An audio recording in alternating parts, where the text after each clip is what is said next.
Une récente vidéo postée sur la plateforme TikTok a suscité l'étonnement d'un jeune homme établi en France qui a partagé sa surprise après avoir acheté un paquet de gaufrettes Lu, une marque emblématique française, et s'être rendu compte que le produit était en réalité fabriqué en Algérie. Dans sa vidéo, suivie par environ 24 000 abonnés, l'internaute raconte son expérience.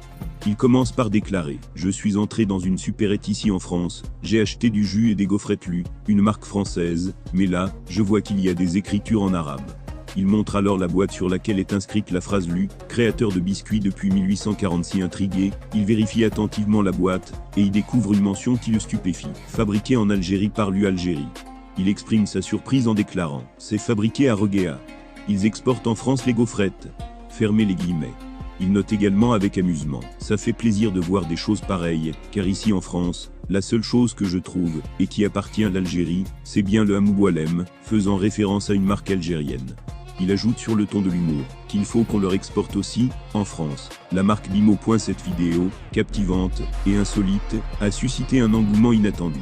En effet, en l'espace de 48 heures seulement, elle a accumulé plus de 2,6 millions de vues, une réaction incroyable des internautes face à cette découverte inattendue. Du Lu produit en Algérie en France. Comment expliquer cela?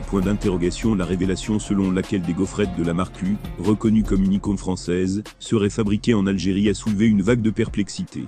Cependant, ce curieux phénomène peut être attribué à une série de transactions commerciales et de franchises menées par la multinationale américaine Mondelez International. En réalité, Mondelez, acteur majeur de l'industrie agroalimentaire, a acquis la marque Lu. Par la suite, dans le cadre de leur stratégie de franchisage, Mondelez a cédé la franchise Lu à des Tunisiens, les propriétaires de la marque Seda. C'est à ce moment-là que les choses ont pris une tournure inattendue. Ainsi, ce n'est pas une subite nationalisation de la marque Lu ni une altération de sa recette bien connue qui a conduit à cette production en Algérie. Il s'agit simplement de la mise en œuvre d'une stratégie de franchise par Mondelez, associée à une décision entrepreneuriale des propriétaires tunisiens de la marque Seda, qui ont opté pour la production des produits Lu dans leur pays voisin, dans un souci d'optimisation des coûts de production.